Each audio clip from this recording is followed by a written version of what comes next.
All right, here's some video that I took today, September 24th. You can see a lot of the stuff's not getting taken care of, not getting picked up. I'm going to go into that here in the next segment of this little video.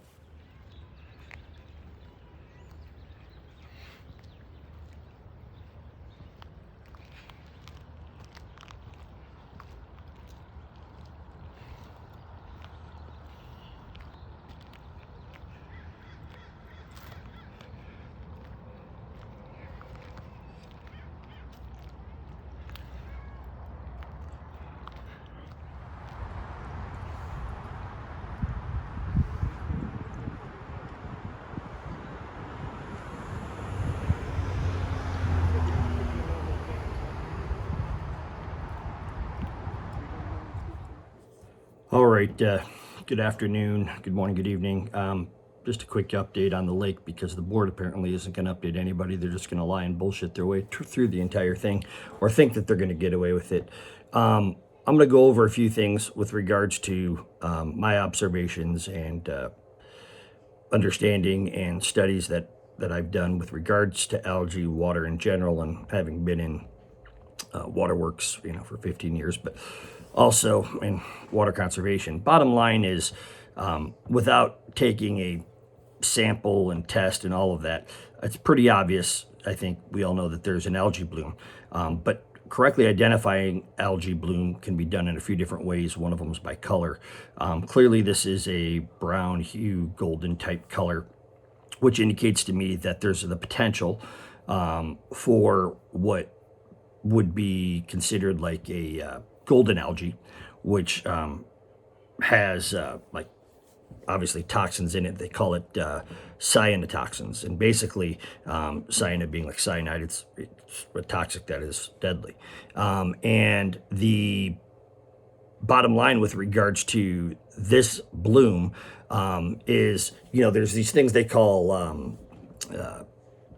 HABs or HABs, which is harmful, harmful allergy blossom, something like that. Harmful algae blossom, sorry, geez Louise. Anyway, so these harmful algae blossoms that are commonly referred to as HABs or whatnot are preventable. And the way they're prevented is you're basically maintaining the body of water for which is susceptible to get these. Now, there's been outbreaks on the Great Lakes. I know, being from Ohio, there was one just a couple years ago. But again, it's not actively being maintenance. It's not a tiny, small little lake like we've got. And, they can spread up to like 700 miles and it can get pretty nasty. I know the federal government actually took note and started passing some measures and laws and then funneling money into some programs to help deal with some of these very deadly algae blooms that we're starting to see. Golden algae, again, it very well could be at our lake. The only issue is that back in 1985, I know was Texas, I think was the first state, or Arizona, no, it was Texas, was the first state I think that had really made note of this algae bloom that not only sucked up all the oxygen, but also released a ton of cyanotoxin into the environment. So that ended up moving its way onto Arizona, and I know for a fact that there's places in California that have had it. I don't think it's been documented at our lake, but I think there's a good chance, based just on the color, that that's what we're looking at, and the aggressive type of fish kill, which, the catfish seem to be doing quite a bit better, but obviously the other fish that are in there, not so well. Some of them carp, whatever. But bottom line, though, is they're extremely harmful, and I have been concerned with the fact that the board hasn't sent out a single notice to anybody with regards to what procedures need to be followed, safety protocols, and then this idea that it's okay to ask a bunch of volunteers who may already have compromised immune systems based on the pandemic we're in, and you're having them go breathe in nasty shit. Well, breathing it in isn't a good idea. I mean, it's not going to kill you just breathing it in, but depends how long you want to sit around it. But it's unnecessary. You don't even, if you don't even know what the hell it is, and you know it smells the way it does, why not just hire somebody that can come out and do it? Are you kidding me? There's a million different companies. The city said they would help if anyone ever reached out to them from the board, but they're too stupid and they're too lazy to do it. And now they're not doing shit. So I'm going to show you guys later on in this. I went there this morning and what's going on. And all they've done is they've picked up some fish. Now, listen, first and foremost, to the homeowners, the godsends, thank you for at least helping out. It's certainly appreciated. So this isn't really out to the people who are actually doing something to get it fixed. But to just put them in bags and leave them all around the lake, holy crap, I can't think of a dumber idea there is. There's bags been sitting out there since Monday. Yeah, 3-4 days. And Diane Life said they're right next to your house. Just walk out your balcony and look down to your right. Yeah. It's getting probably real stinky for you over there. But again, you supported this coup d'etat and the morons on the board. So funny how things work out. The irony is amazing. That being said, though, the way to take care of this, and it is 100% preventable, even in the event that algae is present, which it happens, you can long avoid a fish kill. And the way you do it is you maintain it. You get somebody out there once a week who's competent, and you actually hire a contractor or management company to do it, and you make sure that the contract stipulates protocols for algae bloom. This is a very serious health emergency, okay? If you don't think it's an emergency, wait until you hear about the animals that are going to, be dying or getting really sick soon, if you haven't already, or people, okay?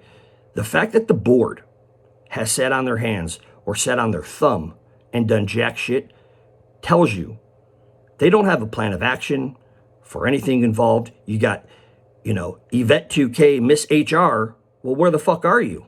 Where's your protocol? Where's your, all this stuff, the employee handbooks and all these other stuff, the crap that, you run your mouths about, but then you don't even have.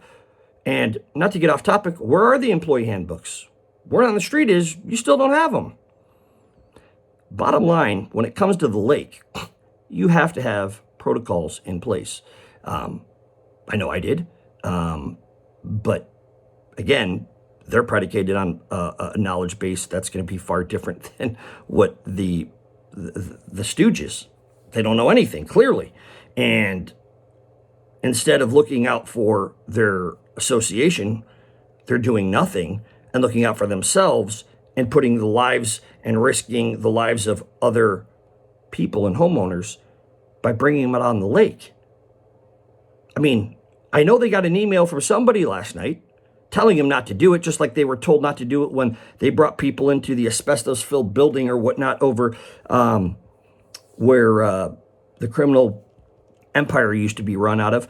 And the bottom line, though, is why would you do that? Why wouldn't you just hire a company that can do it? Are you saying the $100,000 allegedly in cash that we have that is maybe just parked there for Lord's sake isn't accessible? You spend it all in a matter of a couple weeks? I mean, this is an emergency. You can use the reserve account, but remember, as soon as you touch that reserve account, it's because you weren't doing your fucking jobs, period. You're lazy and stupid, and you lied to everybody in this HOA, and you continue to. Something's wrong with the boat, Hal? What's wrong with the boat? I just bought the engine. I guarantee I'll get out there. That boat will work just fine. You're full of shit. And if there's something wrong with it, it's because you did it. And I know that the issue regarding its being sunk has been fixed, because I know for a fact that's been done. Again, buy another boat. Figure it out. Do something. The reality of it is they're not doing shit. And so I'm going to play you what's been going on. I'm going to make one more video, just not on this one. I'm going to talk to you a little bit specifically about algae blooms and HABs or HABs and yeah, cyanotoxins, which are present in a lot of these algae blooms, and especially the golden algae bloom. Before I do that, I know there's somebody out there saying, well, someone turned off the aerators, blah, blah, blah. Yeah, that's a problem. It's a secondary problem. The primary problem is the fact that they got turned off and the fact that there's a board who hasn't hired a maintenance company to ensure that they were put back on just a couple days later if someone was really dumb enough to have turned them off for whatever reason. But no contract. And the liability is where? Because you don't have a management company taking care of the lake. Square on the HOA. There's no buffer anymore. Remember, I warned about that a long time ago, 10 months. Still nobody running the club except a moron like Michael Allen and the other three stooges. It's sad. Hope you guys wake up. Anyways, this ain't good.